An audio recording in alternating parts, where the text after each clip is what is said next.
Chers amis, mesdames et messieurs, bonjour, bonsoir, ça dépend de l'heure à laquelle vous nous suivez. Bienvenue sur Back to Basics, l'émission qui incite les jeunes à l'entrepreneuriat. Chers amis, mesdames et messieurs, la Jeune Chambre Internationale, c'est une fédération mondiale des jeunes citoyens actifs qui a pour mission d'offrir aux jeunes de 18 à 40 ans des opportunités qui leur permettront de créer des changements positifs au sein de leur communauté. Pour le premier épisode de Back to Basics, nous allons recevoir un invité de marque. C'est un jeune.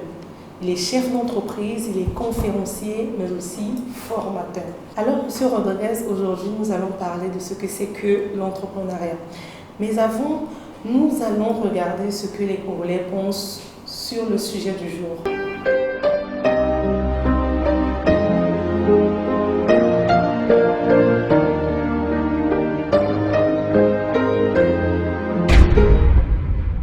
Le micro de B2B s'est baladé dans la rue. Nous avons voulu savoir ce que les jeunes Congolais pensent de ce que c'est que l'entrepreneuriat. Vous allez voir que les avis sont divers. Regardons ensemble. Bonjour monsieur. Vous êtes en direct sur l'émission Back to Basics. Que pensez-vous de l'entrepreneuriat?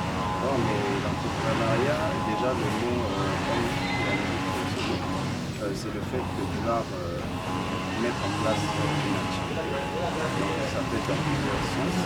Le fait d'exemple que vous puissiez ouvrir une entreprise, c'est l'entrepreneuriat. Donc vous mettez en jeu vos finances, votre savoir, vos connaissances, votre compétence, vos expériences. Donc sur une activité.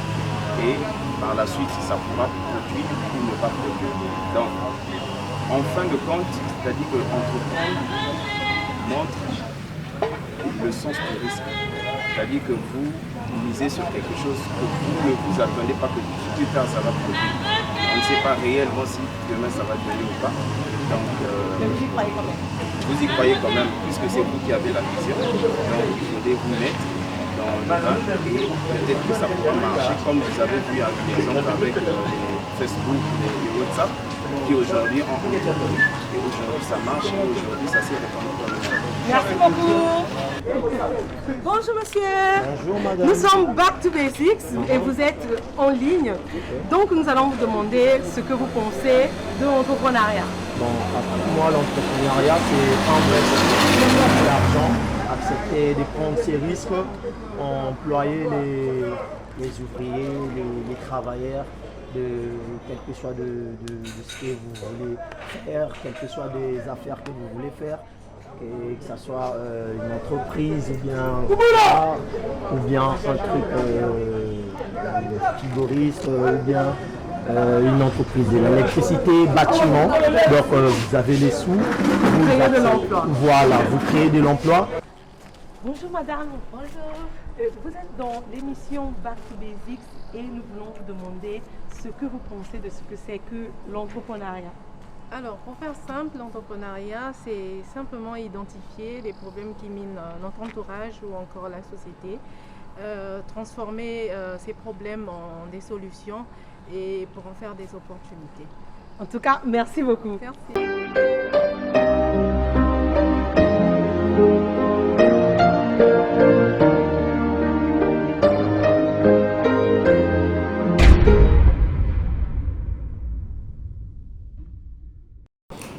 Ok. Nous avons beaucoup de définitions au jour d'aujourd'hui concernant cette question, mais de manière la plus simple, l'entrepreneuriat c'est une démarche ou sinon une procédure qui consiste à un individu, sinon plusieurs, à identifier un besoin, sinon un problème, et y apporter des solutions. Voilà en définition la plus simple ce que c'est l'entrepreneuriat.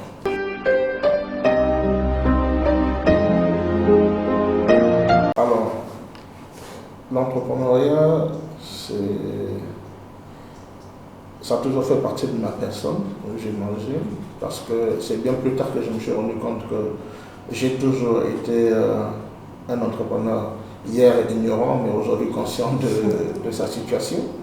Ça remonte à quand même plusieurs années parce qu'au jour d'aujourd'hui, je me rends compte que ça fait moi, je me disais hier, un peu plus en arrière, que ça faisait 5 ans, parce que de manière réelle, je me suis lancé il y a 5 ans. Mais avant, j'étais dans la même thématique sans me rendre compte que j'y étais. Alors, l'idée est venue à cause de certaines réalités de la vie, parce que j'ai décidé d'être débrouillard depuis l'âge de 16 ans, où j'ai décidé de me prendre en main, juste après le décès de mon père. 3 ans après, j'ai dû quitter très vite le monde de l'école parce que j'étais tout motivé à vouloir faire quelque chose de ma vie. Alors, j'ai essayé d'observer, j'ai essayé de voir certains aînés qui avaient suivi le cursus normal. On ne blâme pas pour ça. J'ai vu la démarche, j'ai pris 2-3 générations avant moi, j'ai essayé de regarder ce qui était de leur situation, mais j'ai compris que je ne voulais pas en fait me ressembler à eux. Je ne voulais pas m'identifier à cette démarche logique qui pour nous est une norme inculquée par l'Occident. Je me suis dit qu'il fallait que je puisse prendre un chemin tout à fait autre. Et donc 3 ans après, j'ai 19 ans quand je décide de quitter le banc d'école pour regarder qu'est-ce qu'il fallait faire en fait de ma vie. Mais je n'ai pas abandonné, je n'ai pas fini avec l'école, parce que certaines personnes, quand ils pensent que quitter l'école après, bon, je tourne le dos, non. Je savais que c'était quelque chose de très important pour pouvoir avancer. Donc si j'ai quitté, c'est l'école conventionnelle que j'ai quittée, mais je me suis mis dans une autre école, l'école de la vie, où j'ai beaucoup plus de formation, de manière réelle et pratique, adaptée aux besoins qui étaient le mien depuis cet âge. Je dirais tout le long de mon parcours jusqu'à aujourd'hui, je n'ai pas cessé de faire cette école et je suis allé de formation en formation, de manière très sélective, en fonction de mes besoins et de mon ambition en ce qui concernait ce temps-là et la suite de ce qui pouvait advenir des engagements que j'ai eu à prendre depuis cet âge-là. Donc c'est là où est partie en grande définition l'idée d'entreprendre. C'était simplement l'envie de se prendre en charge sans reposer le poids de mes soucis, de mon avenir sur les autres qui avaient déjà leurs problèmes, que ce soit au sein de la famille ou dans le milieu amical. Alors aujourd'hui, nous avons 2 structures. La première a été créée en 2016, c'est Sosaco Trading, et cette structure fait dans l'hygiène et l'entretien professionnel. Et là, nous faisons la mise à disposition des techniciens de surface. Contrairement, j'aime toujours faire cette précision-là, à ceux-là qui font la mise à disposition des femmes de ménage et autres, parce que nous avons voulu nous élever à une dimension un peu beaucoup plus professionnelle, faire des choses de manière bien. Et quand j'entends parler des techniciens de surface, c'est des personnes qui ont une qualification dans le domaine de l'entretien, qui savent le mélange des produits qu'il faut pour un certain type de sol, qui savent comment est-ce qu'il faudrait entretenir lorsqu'ils rentrent dans une pièce, dans quelle pièce de la maison, aussi grande soit-elle, que l'on doit commencer l'entretien. Donc c'est des gens en amont qui ont eu une formation adaptée au domaine de l'entrepreneuriat et plutôt, excusez-moi, de l'entretien. Après, à côté, nous avons le service de nettoyage des vitres en hauteur. Et de l'autre côté, nous avons le côté hygiène, donc nous faisons la désinfection, la dératisation et ainsi de suite. Et ça, c'est une activité. Maintenant, vous connaissez tous qu'aujourd'hui, plus nous avançons, plus le contexte économique devient de plus en plus difficile. Et donc, les petits marchés des opportunités que nous avions hier n'étaient plus les mêmes pendant que nous étions en train d'avancer.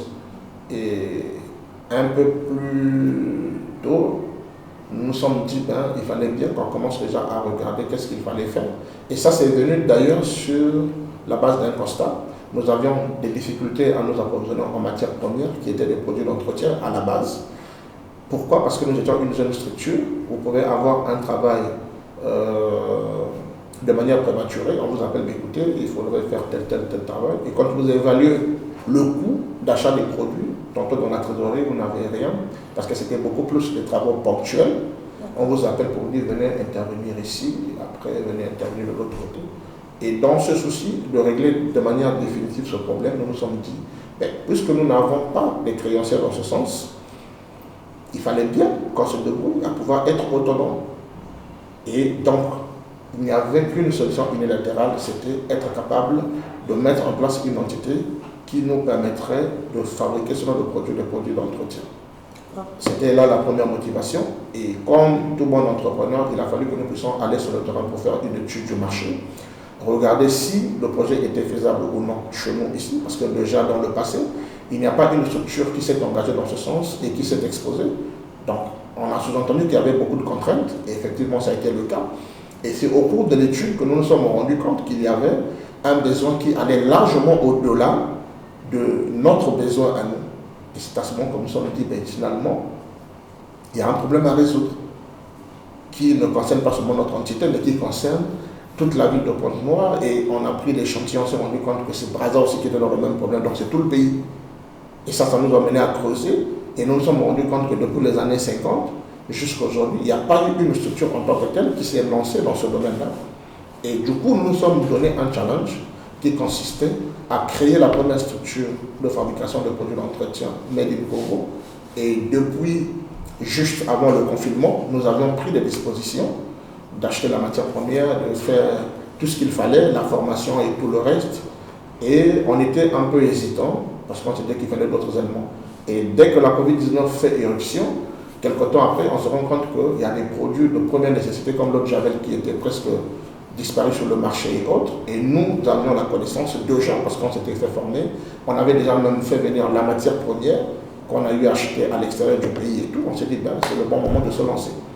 Et c'est en pleine crise finalement que nous sommes lancés, tout en répondant déjà à des problèmes réels tels que l'eau de Javel pour la désinfection et tout de suite.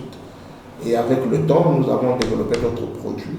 Et voilà, c'est parti comme ça. Aujourd'hui, il y en a plusieurs et qui répondent de manière efficace aux besoins des ménages congolais, des entreprises et bien d'autres.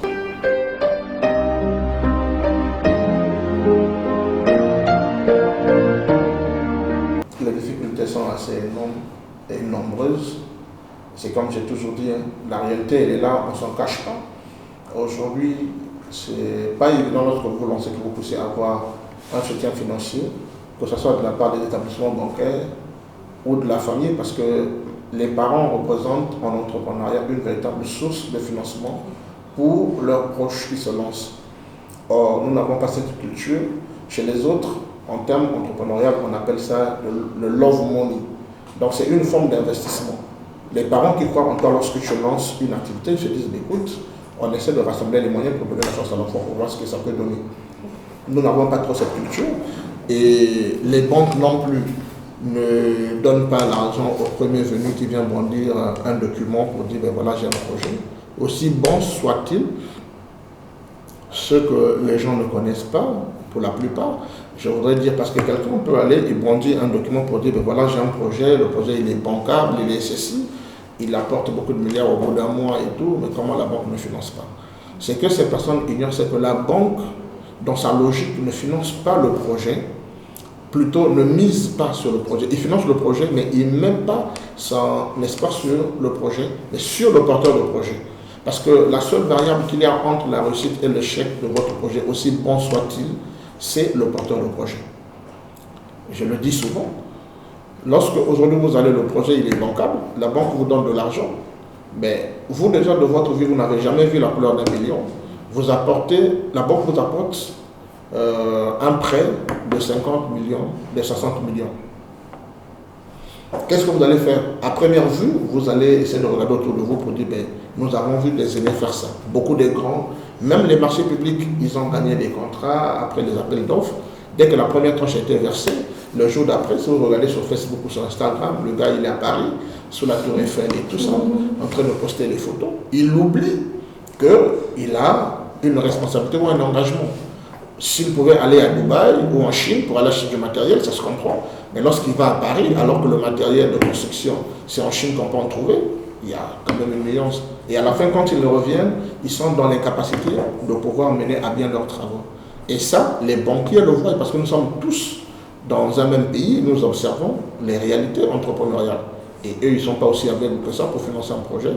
D'où la nécessité voudrait que nous fassions d'abord nos preuves, que cette banque où tu as ton petit compte ouvert, voie les mouvements de ton compte, voie comment est-ce que les choses évoluent chez toi, combien du sérieux tu mets dans ton activité avec tes petits moyens, Mais parfois, vous n'avez pas besoin d'aller vers eux, ce sont eux qui viennent vers toi pour te dire, mais tiens, on t'a observé, ça fait une année, nous sentons que les choses marchent, mais qu'est-ce qui bloque pour que tu puisses vraiment décoller?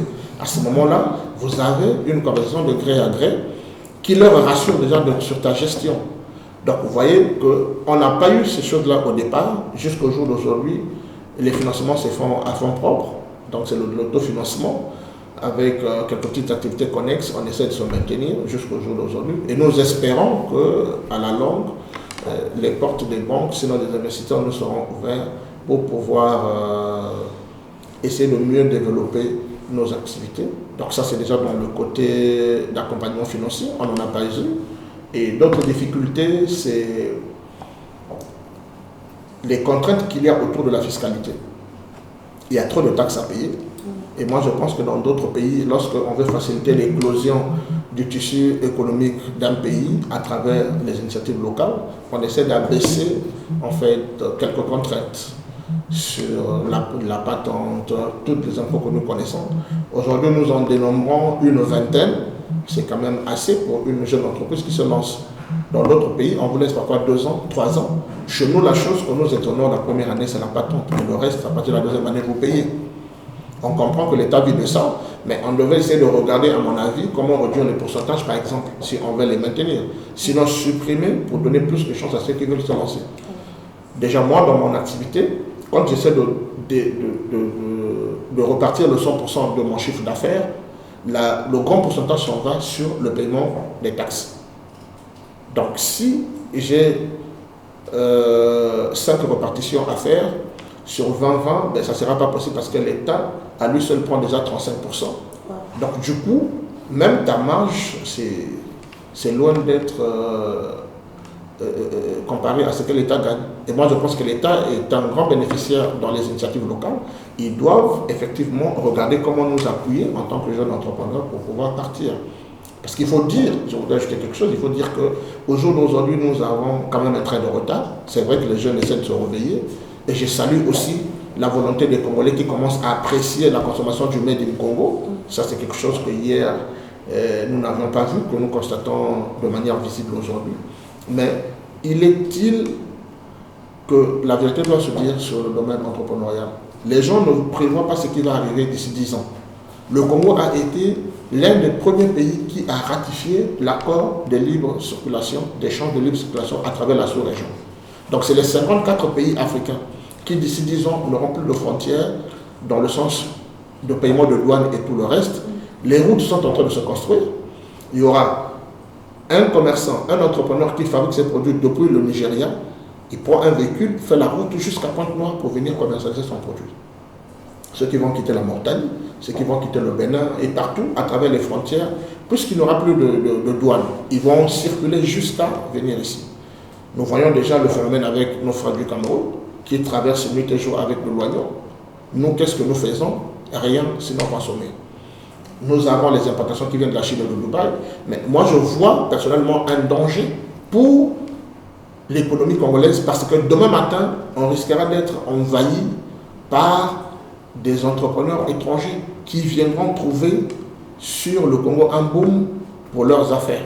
Nous avons déjà des produits qui, quand tu vois le carton d'emballage, on dit clairement fabriqué dans tel pays vendu au Congo. Mais pourquoi est-ce que les Congolais ne peuvent pas fabriquer, aller vendre ailleurs? Là encore, c'est un souci. Fabriquer pour vendre chez eux, on n'arrive pas à le faire.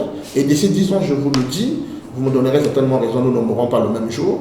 Vous verrez un envahissement terrible avec les produits venus de toutes parts, une fois qu'on va lancer cette affaire de libre-échange à travers les 54 pays. Et moi, je pense que l'urgence y est, et l'urgence y a toujours été. Donc, voilà un peu ce qui tourne autour de l'entrepreneuriat et qui me donne personnellement la motivation de travailler d'arrache-pied chaque jour, parce que je me dis, le fait de pouvoir travailler de manière interrompue fera que je puisse, tant soit peu, sécuriser peut-être un secteur ou encore inspirer quelqu'un qui pourra venir pour dire c'est vrai qu'il n'a pas encore vu les évidences, puisqu'il travaille, j'aimerais faire comme lui. Vous voyez? Mais sinon, les difficultés, on en rencontre, mais compte tenu de la réalité, il faut vraiment qu'on travaille.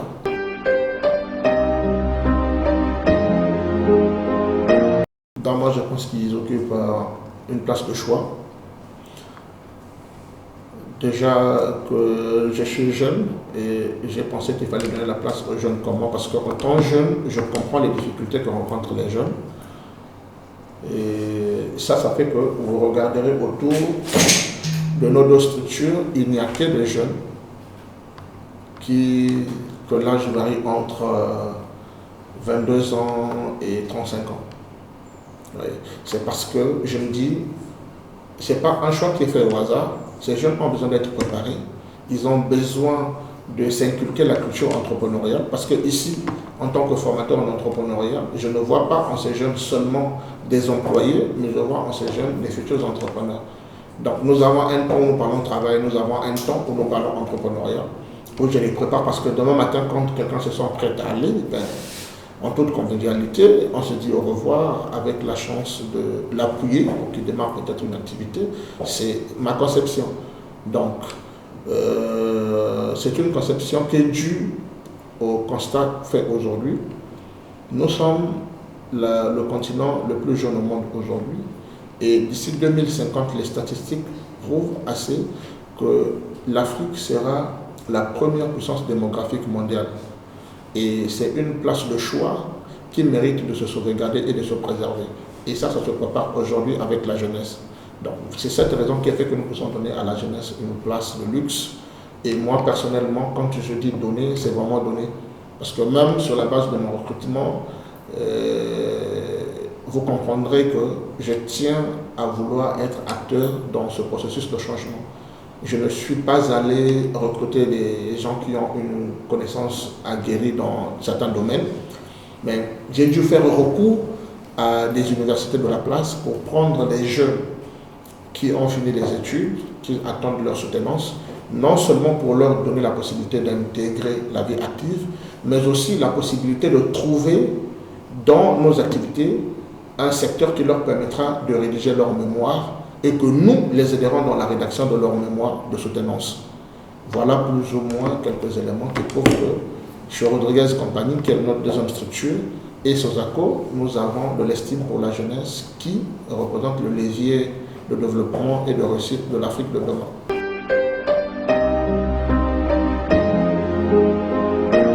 Il passe à l'action parce que l'une des choses qui empêche un changement réel chez nous en Afrique, au Congo en particulier, c'est que les gens parlent beaucoup, mais au moment de passer à l'action, ils perdent toute leur force. Et on ne peut rien bâtir avec les mots. Les mots c'est bien, mais l'action encore c'est mieux.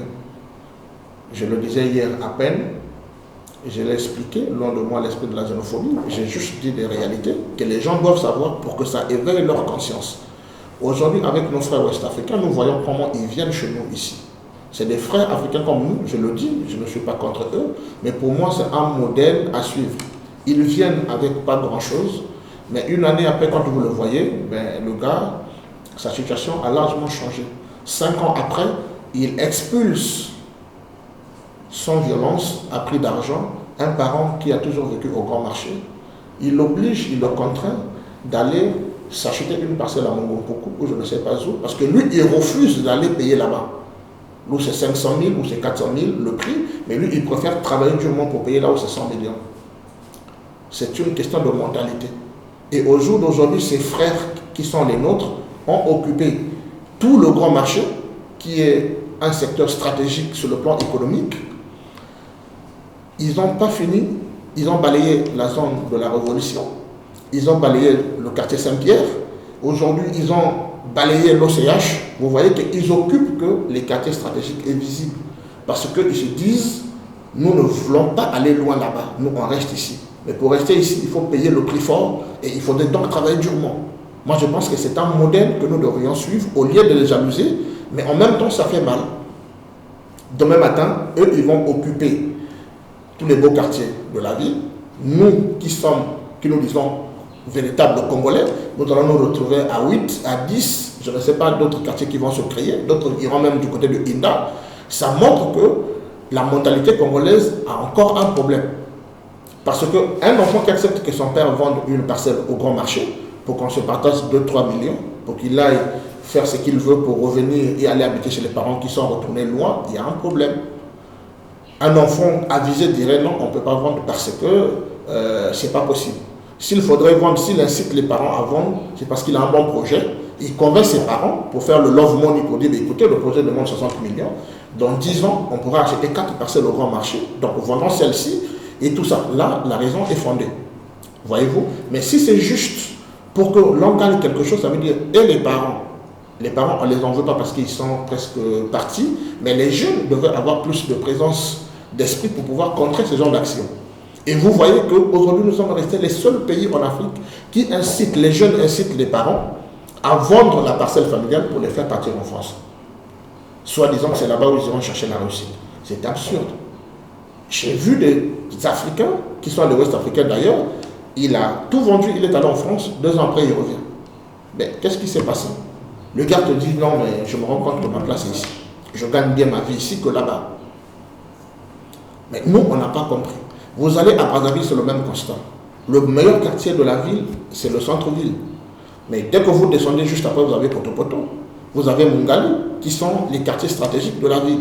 Mais lesquels occupent à 80%. C'est les mêmes. C'est nos frères africains. Ce n'est pas les Libanais qui viennent de loin, ce n'est pas les Italiens, ce n'est pas les Français. Mais c'est des Africains avec la même mentalité, avec les mêmes origines, les mêmes sources que nous. Pourquoi y a-t-il une différence entre nous et eux? Je pense que les études devraient commencer à ce niveau. C'est parce qu'eux, ils ont compris ce que nous n'avons pas compris. Et dans leur compréhension, ils ont pour base l'idée d'association, de tout faire ensemble. D'où vous remarquerez même dans leur façon de manger, ils mangent dans la même assiette et tout ça. C'est l'esprit de cohésion que nous n'avons pas. On veut tout faire seul. Tu produis seul, tu transportes seul, tu commercialises seul, tu veux tout gagner. Or, aujourd'hui, l'entrepreneuriat nécessite ce qu'on appelle des chaînes de valeur. Donc, les clusters en anglais. Moi, je produis, quelqu'un vient, il prend l'exclusivité de la vente. Je lui laisse la vente. On donne à un autre Congolais le transport. Il met ses véhicules qui vont faire la livraison. On donne à d'autres la capacité de mettre en place une entité, des agents commerciaux qui vont faire la distribution. Donc, une seule personne a créé, mais ça développe 4 entreprises par après. Mais nous n'avons pas cette conception. Nous voulons toujours tout embrasser et c'est là où nous avons des problèmes. Juste pour terminer, je prends un exemple rapidement. Il y a un doyen, aujourd'hui j'éteins juste le nom parce qu'il accède à des grandes fonctions. Un jour il m'a dit, au cours d'une conversation, il m'a dit, vous savez pourquoi nous échouons? C'est effectivement parce que nous voulons faire seul. Imaginons un Ouest-Africain qui veut commander, il ne commande pas seul, il contacte 10 Ouest-Africains. Si il faut faire des achats, ces 10 personnes ne peuvent pas voyager, c'est une personne. Donc le billet qui coûte 500 000 pour Dubaï ou 400 000, ils vont faire 40 000 pour le billet. Ils vont cotiser pour le transport, le logement et tout le reste. Et ils commandent une marchandise de près de 2 millions pour avoir payé seulement 600 000 francs, y compris la douane. Et quand il va vendre son verre à 100 francs, et toi qui as voyagé d'ici pour aller acheter tout, payer ton conteneur, dédouaner seul, pour les mêmes verres, tu vas vendre à 1000 francs. Parce que quand tu essaies de regarder ton coût de revient, tu te dis, pour que je gagne, je dois vendre à 1000 francs. Lui, il est à 100 francs. Tu ne peux pas le suivre à 100 francs, il n'y a rien à faire. Donc du coup, ça prouve à suffisance que nous avons encore un train de retard, qu'il faille combattre pour pouvoir se lancer. Que les jeunes se mettent ensemble et qu'ils se lancent simplement.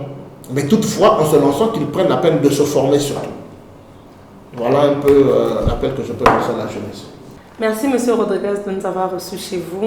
Nous savons que votre passage va inspirer plusieurs jeunes à se lancer dans l'entrepreneuriat. Quant à nous, chers amis téléspectateurs, nous vous remercions de nous avoir écoutés.